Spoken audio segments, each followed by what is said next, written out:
Good afternoon, everybody. Thank you so much for being here. I'm really excited to talk about the topic that we're going to be getting into in the next half hour. And the theme of our panel discussion is about Abu Dhabi and a global economy.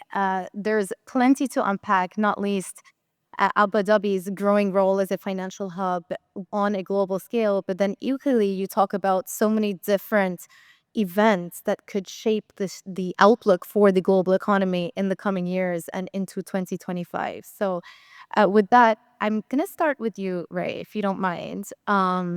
You look at everything that has happened in the past year, and it feels like many things are happening at the same time. Lots of tectonic shifts. When you think about the geopolitical dimension, we don't have to go so far. The events that have happened in this part of the world over the weekend, you talk about the massive push into AI and all of the hype that there is around that space.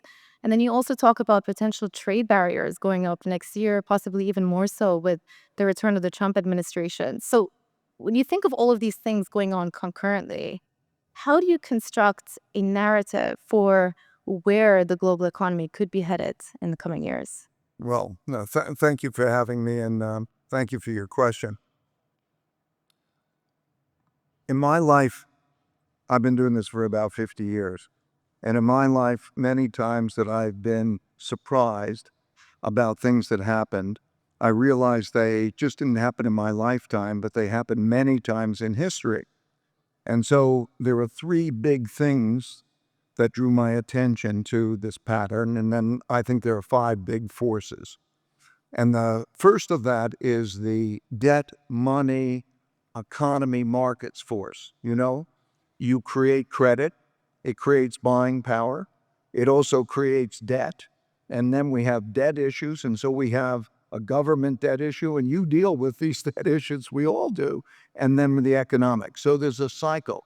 And there's levels of indebtedness, particularly government indebtedness, are the highest since the 1930 to 45 period. So that's number one.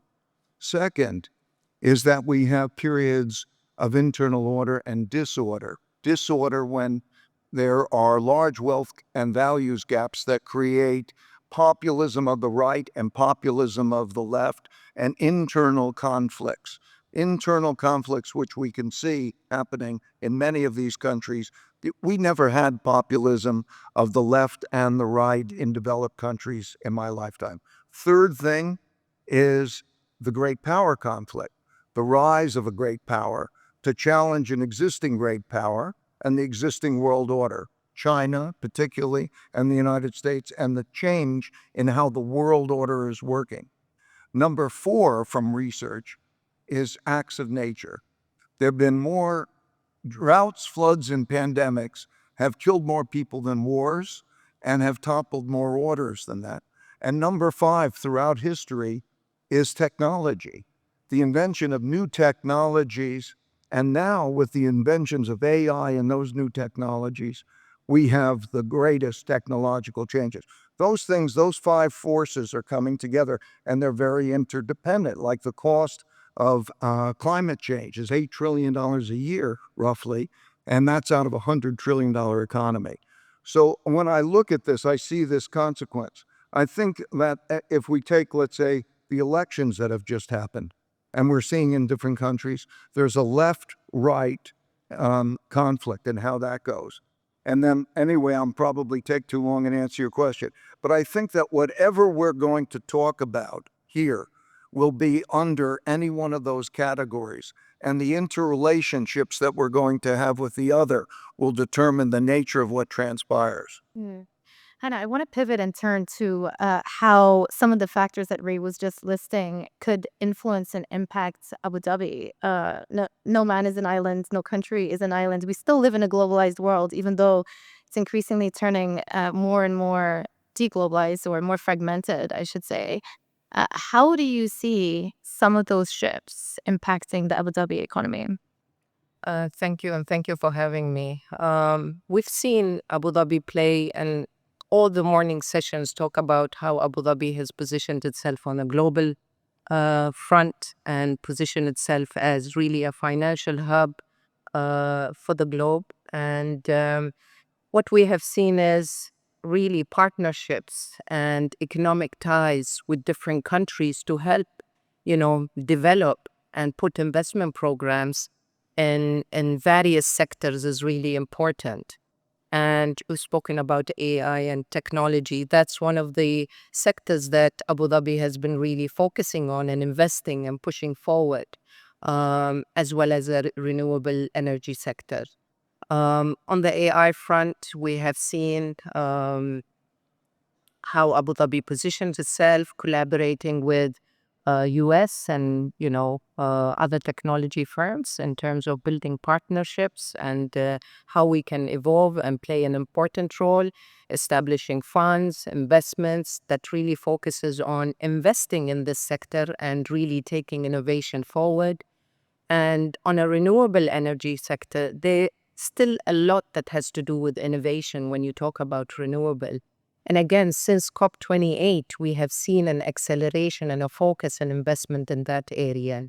Altera, XRG, and a lot of projects and investments taken forward to really in solar energy, nuclear, wind energy, and hydrogen, really to take more on green projects, green finance, that's really driven by Abu Dhabi through those economic ties and partnerships.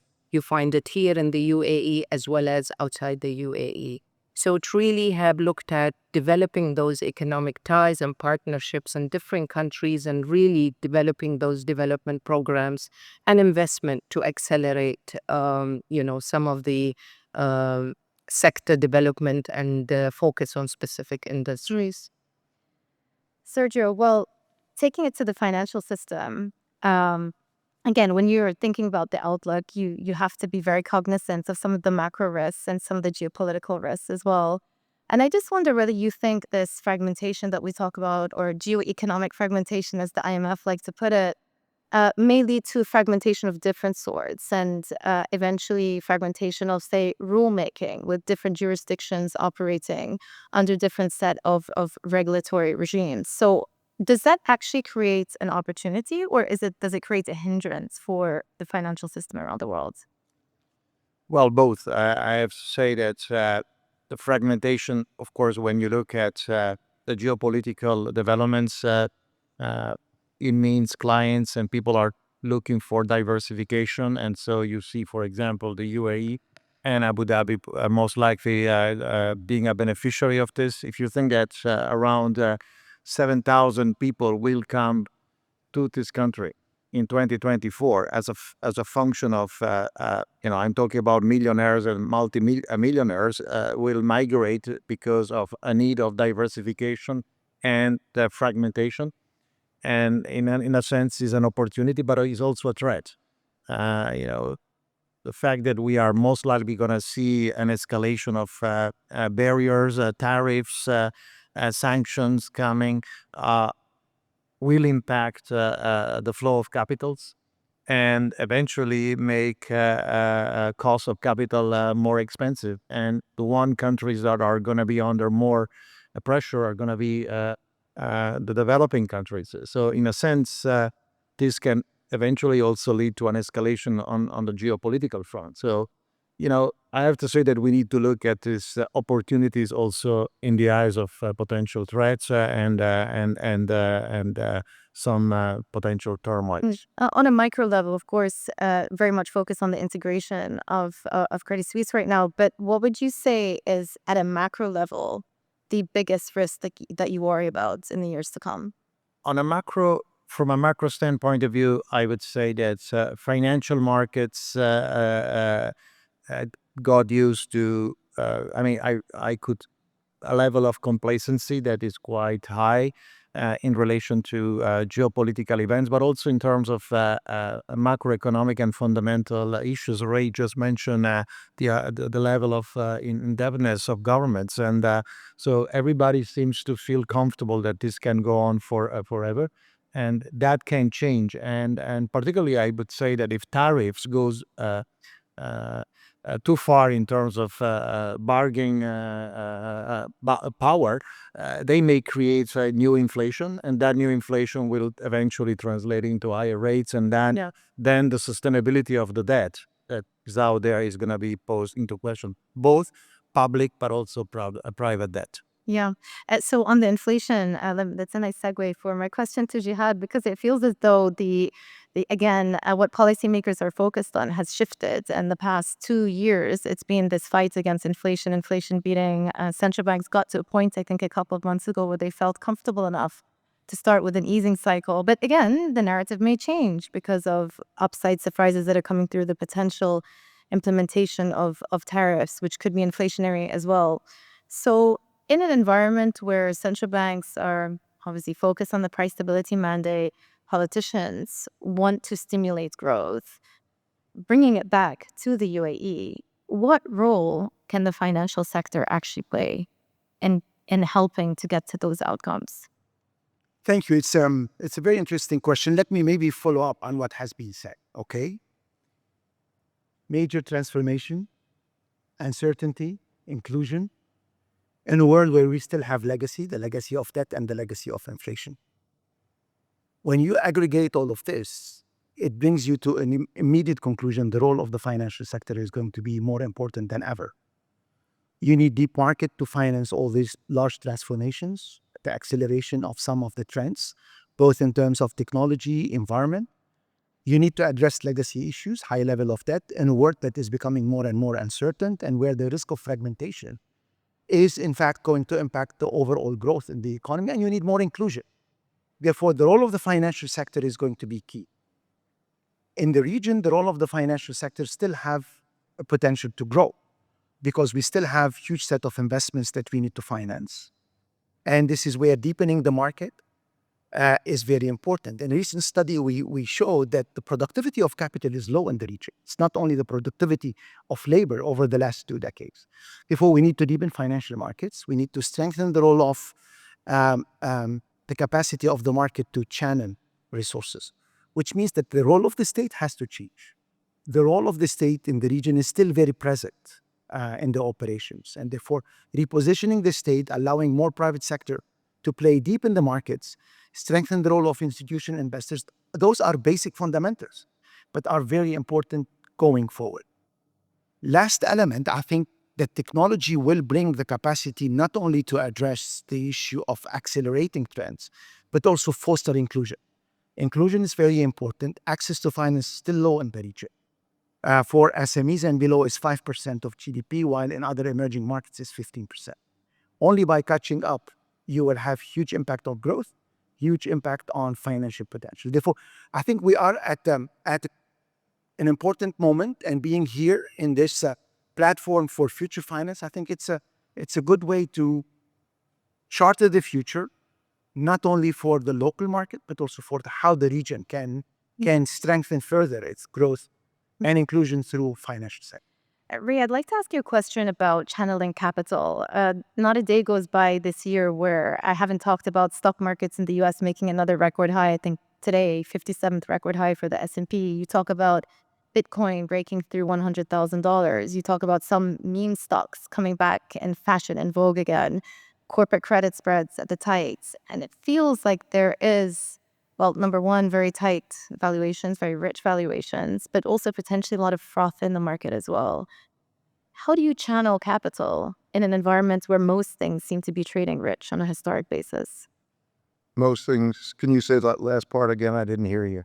Most things are trading rich on a historic basis. Yeah, first of all, I think we have to distinguish between the nature of the markets that are succeeding and the markets that are failing.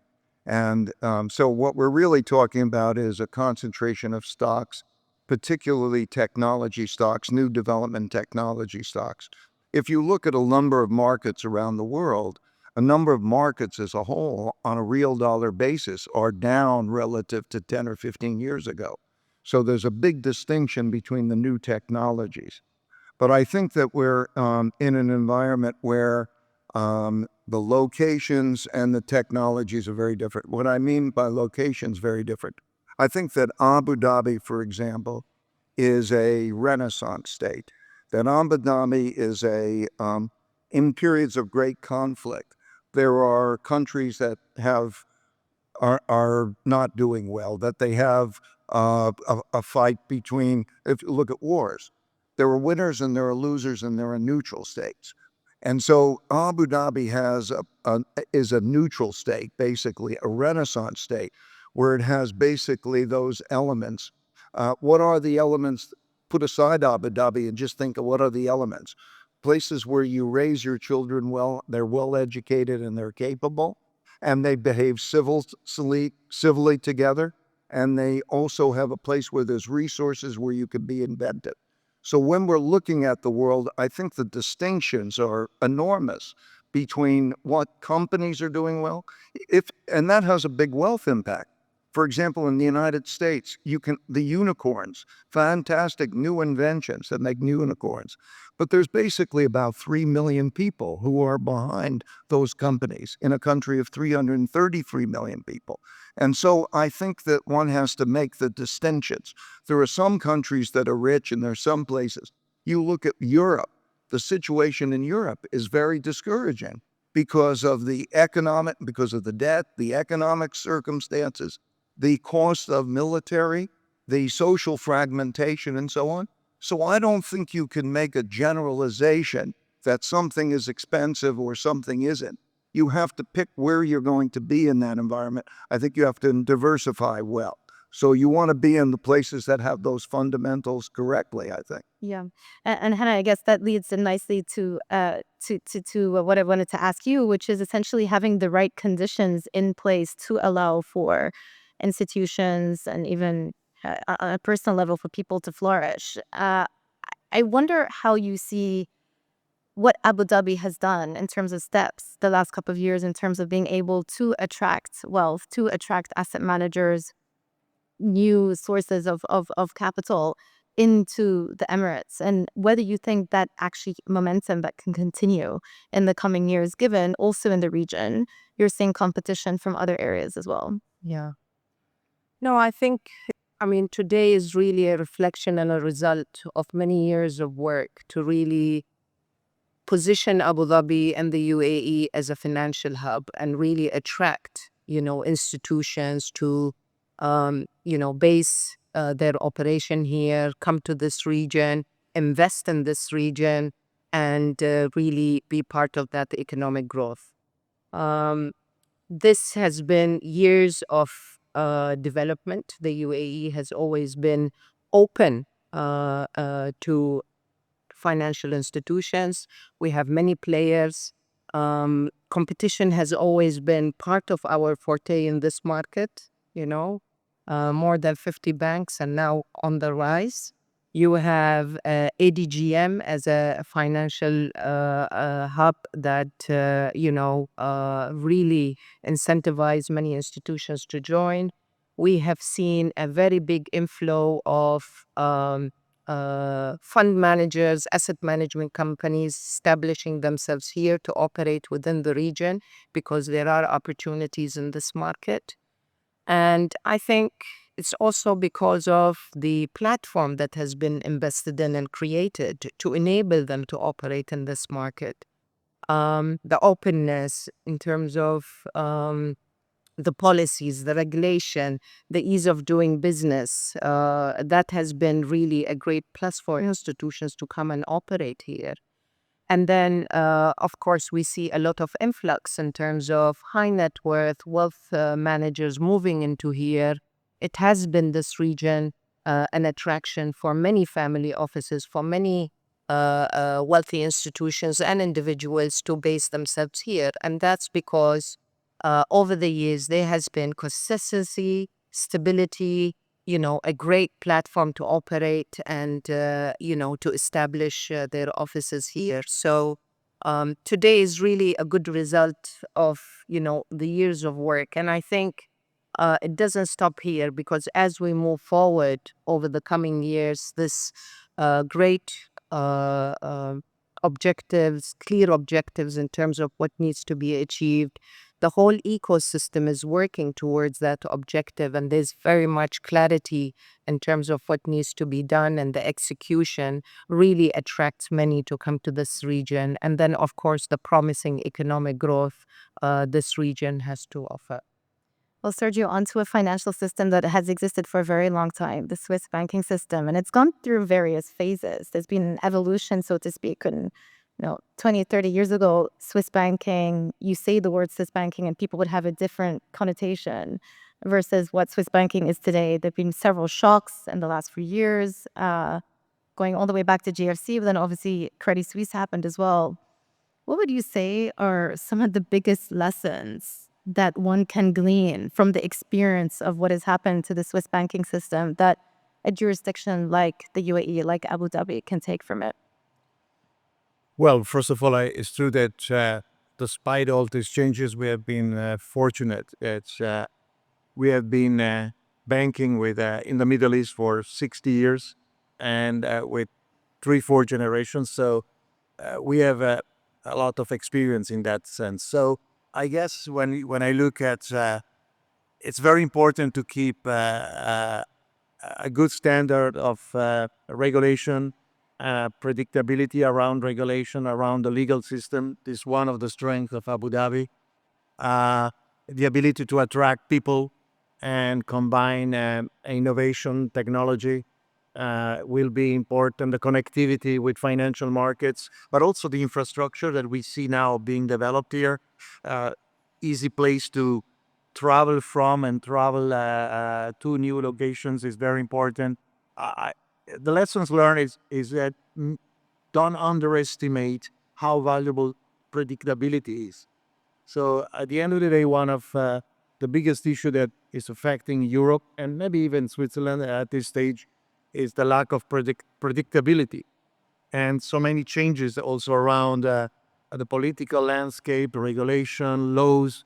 So it's very important to have predictable frameworks, and that will sustain growth over the years. Do you see AI as significantly having an impact on the trajectory of the financial system in coming years? Yes, like technology has been changing our business for the last 40, 50 years in a quite dramatic way. We don't realize, but this is what happened. It will continue to be so. Uh, of course, this time it's probably going to be a little bit faster than we saw in the past, but, eventually I do believe that EQ will continue to be important. So IQ was always important, but EQ is going to be important. And then artificial intelligence may help us to become better, more efficient, but it's not going to take away the role of people. So, and most likely it's going to make our business and our jobs more interesting going forward. Some of the jobs we do today are quite, I would say, repetitive and not really adding a lot of value. So technology can help us become more efficient and more effective. Yeah, as you had in the previous comments, you were talking about the importance of promoting a space, financial inclusion. Where does digitization actually fit into all of that? And also, just to take it one step further, do you see a potential for digital money in that sort of landscape that you just described? Well, I think in the future we will add to the EQ, IQ, the TQ. The technology coefficient is going to be one of the elements that will define who are the winners and who are the losers. In the region, 2/3 of central banks have already envisaged to move into central bank digital currencies, which is something that we encourage, and we believe that this is a good step, needs to be amplified. This is good because it will help in inclusion, but also in cross-border digital payment. Cross-border digital payment, for example, could be a way for the GCC to increase financial integration. We see, for example, for the GCC, 2 key levers for growth. Financial integration, that still have a way to go, and trade facilitation or reducing trade barriers. Those could be a way to allow the GCC, for example, to be one of the economic powerhouses in the world. The second dimension is connectivity.